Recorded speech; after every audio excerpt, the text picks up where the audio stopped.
레위 가족 중 한 사람이 가서 레위 여자에게 장가들어 그 여자가 임신하여 아들을 낳으니 그가 잘생긴 것을 보고 석 달 동안 그를 숨겼으나 더 숨길 수 없게 되매 그를 위하여 갈대 상자를 가져다가 역청과 나무진을 칠하고 아기를 거기 담아 나일강가 갈대 사이에 두고 그의 누이가 어떻게 되는지를 알려고 멀리 섰더니 바로의 딸이 목욕하러 나일강으로 내려오고 시녀들은 나일강가를 거닐 때에 그가 갈대 사이에 상자를 보고 시녀를 보내어 가져다가 열고 그 아기를 보니 아기가 후우는지라 그가 그를 불쌍히 여기어 이르되 이는 히브리 사람의 아기로다. 그의 누이가 바로의 딸에게 이르되 내가 가서 당신을 위하여 히브리 여인 중에서 유모를 불러다가 이 아기에게 젖을 먹이게 하리이까? 바로의 딸이 그에게 이르되 가라. 그 소녀가 가서 그 아기의 어머니를 불러오니 바로의 딸이 그에게 이르되 이 아기를 데려다가 나를 위하여 젖을 먹이라. 내가 그 삭슬 주리라. 여인이 아기를 데려다가 젖을 먹이더니 그 아기가 자라매 바로의 딸에게로 데려가니 그가 그의 아들이 되니라. 그가 그의 이름을 모세라 하여 이르되 이는 내가 그를 물에서 건져내었음이라. 모세가 장성한 후에 한 번은 자기 형제들에게 나가서 그들이 고되게 노동하는 것을 보더니 어떤 애굽 사람이 한 히브리 사람 곧 자기 형제를 치는 것을 본지라. 좌우를 살펴 사람이 없음을 보고 그 애굽 사람을 쳐 죽여 모래 속에 감추니라. 이튿날 다시 나가니 두 히브리 사람이 서로 싸우는지라. 그 잘못한 사람에게 이르되 네가 어찌하여 동포를 치느냐? 하매 그가 이르되 누가 너를 우리를 다스리는 자와 재판관으로 삼았느냐? 내가 애굽 사람을 죽인 것처럼 나도 죽이려느냐? 모세가 두려워하여 이르되 일이 탈로 되었도다. 바로가 이 일을 듣고 모세를 죽이고자 하여 찾는지라. 모세가 바로의 낯을 피하여 미디안 땅에 머물며 하루는 우물 곁에 앉았더라. 미디안 제사장에게 7달이 있었더니 그들이 와서 물을 길어 구유에 채우고 그들의 아버지의 양떼에게 먹이려 하는데 목자들이 와서 그들을 쫓는지라. 모세가 일어나 그들을 도와 그 양떼에게 먹이니라. 그들이 그들의 아버지 루엘에게 이를 때에 아버지가 이르되 너희가 오늘은 어찌하여 이같이 속히 돌아오느냐? 한 애굽 사람이 우리를 목자들의 손에서 건져내고 우리를 위하여 물을 길어 양떼에게 먹였나이다. 그 사람이 어디에 있느냐? 너희가 어찌하여 그 사람을 버려두고 왔느냐? 그를 청하여 음식을 대접하라. 모세가 그와 동거하기를 기뻐하며 그가 그의 딸 십보라를 모세에게 주었더니 그가 아들을 낳음에 모세가 그의 이름을 게르솜이라 하여 이르되 내가 타국에서 나그네가 되었습니다. 여러 해 후에 애굽 왕은 죽었고 이스라엘 자손은 고된 노동으로 말미암아 탄식하며 부르짖으니 그 고된 노동으로 말미암아 부르짖는 소리가 하나님께 상달된지라. 하나님이 그들의 고통 소리를 들으시고 하나님이 아브라함과 이삭과 야곱에게 세운 그의 언약을 기억하사 하나님이 이스라엘 자손을 돌보셨고 하나님이 그들을 기억하셨더라.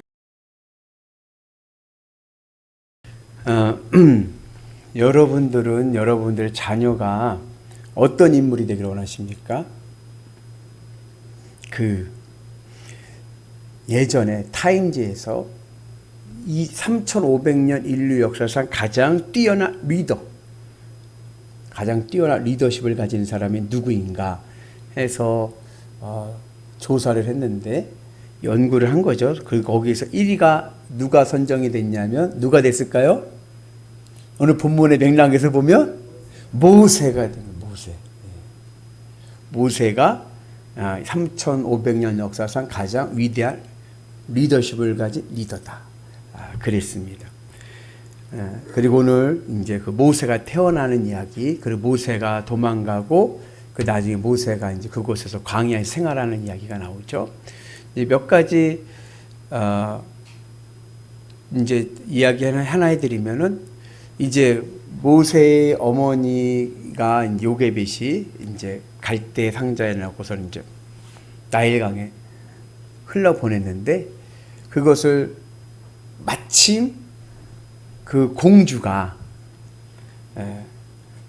목욕을 하다가 나일강에서 목욕을 하다가 딱 발견을 하게 됐습니다. 근데 사실 이 공주는 아직 미혼인 거예요. 아이가 없어요. 네, 아이가 없는데 모성애를 느낀 거예요. 언제 모성애를 느꼈냐면은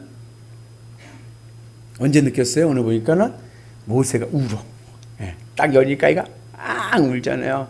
그때 이제 모성애를 느끼고 이 아이를 키우는데 젖이 안 나오고 그러니까 이제 유모를 두지 않습니까? 그런데 이제 그 미드라시 유대인들의 해석을 보면 아주 재미난 게 하나 있어요. 그게 뭐냐면 이제 갈대 상자에서 이제 모세를 이제 딱 건졌잖아요. 건져가지고 그 시녀들이 가져와서 이제 공주에게 딱 열 때에 천사가 와서 모세의 허벅지를 있는 힘껏 꼬집었더라. 그러니까 그냥 응애 운 게 아니라 숨 넘어가게 막 운 거예요. 그러니까는 어때요? 히브리 아이인데 아버지가 어떻게 했어요? 히브리 사내는 다 죽여라.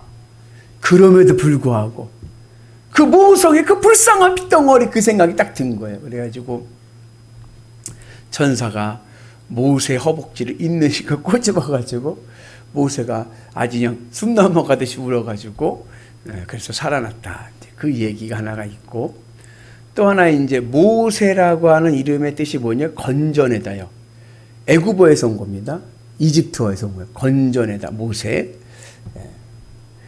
이 말을 히브리어로 번역을 하면 모세라는 이름을 모세는 이제 이집트어인데 이거를 히브리어로 번역을 하면은 무슨 단어로 이름으로 번역이 되냐면 여호수아입니다. 여호수아. 여호수아라는 이름에 뜻은 구원이라는 뜻인데 의미는 건져내다는 거예요. 구원이라는 게 뭐예요? 건져내는 거죠. 그리고 이 히브리어 여호수아를 예수님 당시에는 아람어를 썼어요. 아람어. 그러니까는 그 이스라엘이란 나라가 망하고 나서 우리나라도 예전에 일제시대 때 나라가 일제 식민지 살이할 때는 무슨 말을 썼어요? 일본어를 이렇게 썼잖아요. 그런 식으로 이스라엘이 망하고 나서는 그 다음에는 아람어를 썼습니다. 그 당시 중동어가 아람어였거든요.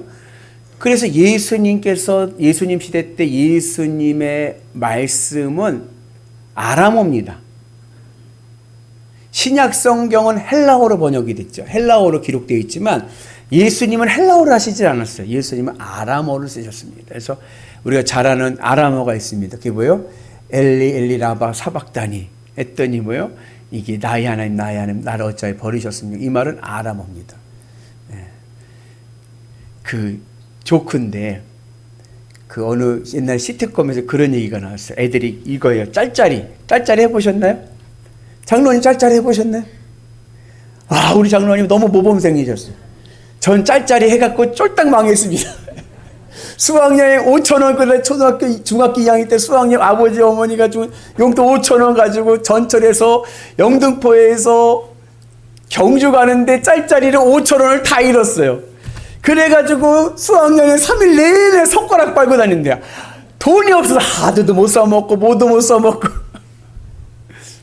그 짤짤이를 시트콤에서 하는데 짤짤이 아시나요? 모르시죠? 이게 으찐이 싸움 이러잖아요. 그죠? 네. 으찐이 싸움 아닌가요? 그 뭐라고 그래요?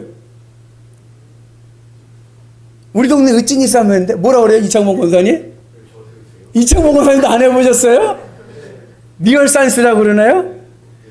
맞습니까? 어미역지사님 중국어로 리얼 뭐예요? 중국어로 어떻게 돼요? 리얼 산 그래요. 거기서 이제 시트콤 저는 우리 동네 으찐이 싸움 일본어로 했는데 거기는 리얼산스로 나오네. 리얼산스. 예. 리얼산스. 근데 이게 했는데 걔들이 시트콤 때 해가지고 리얼산스 했더니 얘가 리얼산스 막 했어요. 그렇게 했는데 얘네들이 이게 무슨 말인지 몰랐던 거예요. 그랬더니 지나가면서 어른이 야 니네들은 왜 이게 중국말을 쓰냐 그랬더니 뭐가 중국말이에요? 그랬더니 야 리얼산스가 중국말이야 그랬더니 하나가 그랬더니 오 내가 중국말을 할 줄 알다니 이러더라고요. 내가 중국말을 할 줄 알았어. 이러면서. 예. 근데 이제 이 아람어로 바꾸면, 여호수아를 아람어로 바꾸면 예수가 됩니다. 예. 그래서 여호수아, 모세, 예수, 이 단어는 다 같은 의미인 거예요. 그러니까 이제 모세와 구약의 최고의 지도자 모세는 이집트어고, 예수님의 이름은 아람어인데 같은 의미입니다. 건져내다, 구원이란 이름이에요. 그래서 여러분, 예수란 이름이 그 당시에는 흔한 이름이었어요. 예수님 시대 때는. 왜냐하면 여호수아도 예수잖아요. 예. 그래서 여러분, 예수님 십자가에 못 박혀 죽으실 때 뭐라고 그래요? 예수냐 바나바냐 그러죠. 예. 그때 여러분, 이 바나바냐라고 하는 성경의 각주를 보면은 바나바라 하는 예수냐 이렇게 나와요. 예. 이 사람의 이름도 예수인 거예요. 근데 거기에 바나바라는 게 아마 그 땅 아버지 아들 이런 의미인가 그럴 거예요. 그래서 구분을 지기 위해서 이제 그렇게 이야기를 하죠. 하여튼간 이제 그런 의미가 이제 가지고 있습니다. 여하튼 간에 이건 상식적인 얘기를, 정보를 드리려고 한 얘기고, 오늘 우리가 자녀들을 양육할 때에 우리가 여러분들의 자녀가 그 모세와 같은 훌륭한 인물 되기를 축복합니다. 모세가 훌륭한 이유는 하나님한테 쓰임 받았기 때문에 그래요. 그 여러분들의 마음에도 주님, 우리 아이들도 주님께 쓰임 받게 하옵소서. 아멘이십니까? 예, 그 은혜가 있길 축복합니다. 제가 예전에 자주 했던 예화가 하나 있죠. 아이가 돌잔치를 해요. 그래서 목사님이 돌 예배를 드리러 갔는데 그 엄마 집사님이 목사님한테 부탁을 합니다. 목사님 예배 시간에 우리 아이 누구 성경에 누구 닮으라고 하지 마세요. 그러는 거예요. 모세도 여호수아도 다윗도 바울도 베드로도 닮으라 하지 마세요. 그 목사님이 왜요? 그랬더니 그 어머니 하는 말이 뭐예요? 너무 고생들을 많이 했어요. 네. 성경의 위대한 인물들 가운데 고생 안 해본 사람이 없다는 거예요. 너무 고생을 많이 했어요. 성경에 나온 인물 얘기하시려고 하면은 아하스로의 왕이라 닮으라 해주세요. 그런 거. 아하스로의 왕. 아하스로의 왕이 누군지 아시나요? 저기 페르시아의 왕입니다. 근데 이 왕은 6개월 동안 태평성대 잔치를 벌일 정도로 나라가 부강했어요. 거기에다가 부인이 누구예요? 지혜로운 에스더예요. 그러니까 우리 아들 그냥 평안하게 태평성대 좋은 아내 만나서 그냥 평안하게 살게 해주세요라고 이야기했다고 하지 않습니까? 그러나 오늘 우리의 신앙이 좀 더 성숙해져서 평안한 삶도 좋지만 한 시대 쓰임받게 하여 주옵소서. 하나님으로부터 쓰임받는 은혜가 있기를 축복합니다. 하나님께서 이스라엘 백성들에게 이제 요셉이 죽고 430년 동안 이 이스라엘 백성들을 뭐로 만드셨어요? 하층민으로 만드셨어요. 하층민. 히브리 사람으로 만들어버린 거예요. 야곱의 형 에서의 민족 에돔은 430년 동안 번성하고 번성했는데 하나님의 자손 이스라엘 야곱의 후손들은 하층민이 돼가지고 완전히 중노동 속에 살아갑니다. 그러면서 무슨 근성을 배웠어요? 노예 근성을 배워가지고 하나님께서 애굽에서 이스라엘에게 노예 근성을 가르치셨어요. 왜요? 하나님의 사람은 어떠한 사람입니까? 하나님의 노예 근성으로 살아가야 돼요. 노예는 자기 주체가 없죠. 늘 주인이 말하고 주인이 시키는 대로 하는 거예요. 주인의 의견을 따라가지 노예는 아무 의견이 없습니다. 우리가 하나님의 백성으로 쓰임받기 위해서는 하나님의 말씀을 따라서 늘 하나님만 바라보면서 물어보세요. 하나님 이거 어떻게 할까? 이거 어떻게 할까? 하나님 앞에 물어보면서 믿음으로 승리하기를 주의 이름으로 축복합니다. 그러면서 이제 이스라엘 백성들이 이 억압과 고통 속에서 하나님께 부르짖으니까 하나님께서 그들의 부르짖음을 들으시고 그리고 아브라함의 언약을 기억하셔서 이스라엘을 구원하실 계획을 세우시고 이스라엘을 구원할 지도자로 모세를 선택하십니다.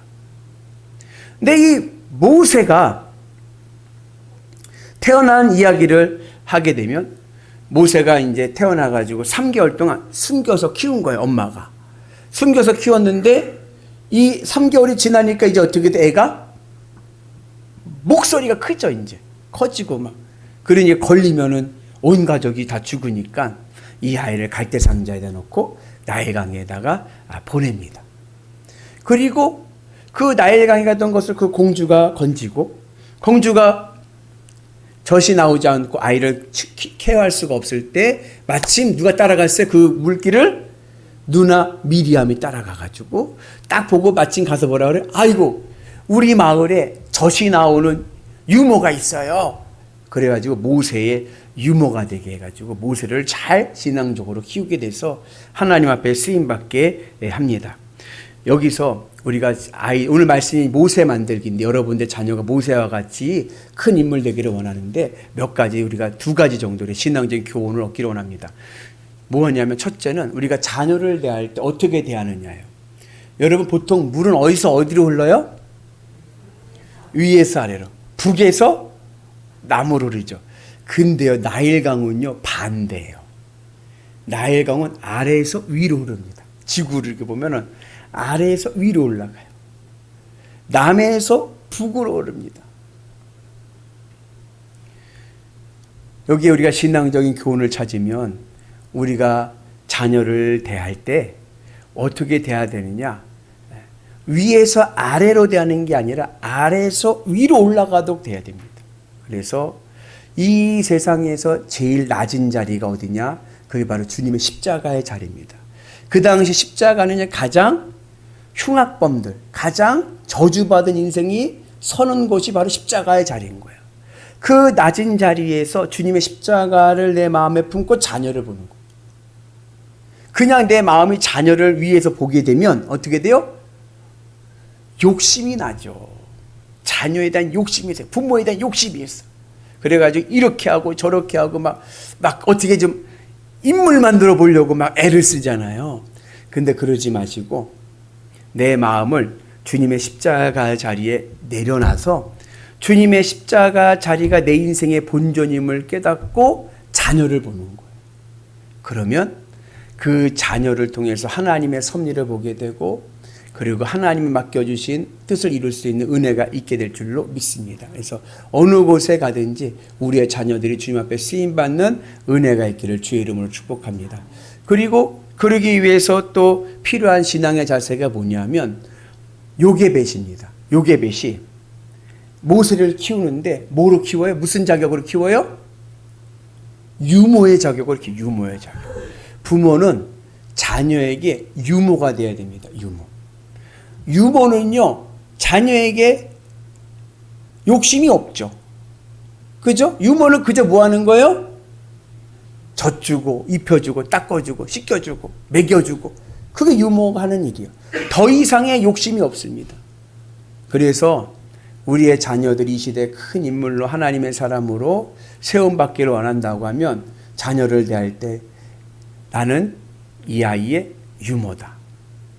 유모로서 그냥 먹여주고 입혀주고 씻겨주고 상급은 하나님께 맡기고 자녀를 잘 케어하고 양육할 때 하나님의 은혜가 우리 가운데 임하게 될 줄로 믿습니다. 그래서 부모의 마음에 애절한 마음이 있지만 그러나 그 마음을 주님의 십자가 앞에 내려놓고 내 마음에는 주님의 십자가 은혜 안에서 자녀를 대하고 그리고 유모로서 나는 유모다. 그런 마음 가지고 그냥 먹여주고 입혀주고 그리고 키워주는 이것만 하면 된다. 그러면 나머지 인생은 하나님께서 이끌어 가실 줄로 믿습니다. 그 은혜로 승리하셔서 여러분들 자녀들이 늘 모세와 같이 이 시대 믿음으로 귀하게 쓰임받는 위대한 가문 되시기를 주의 이름으로 축복합니다.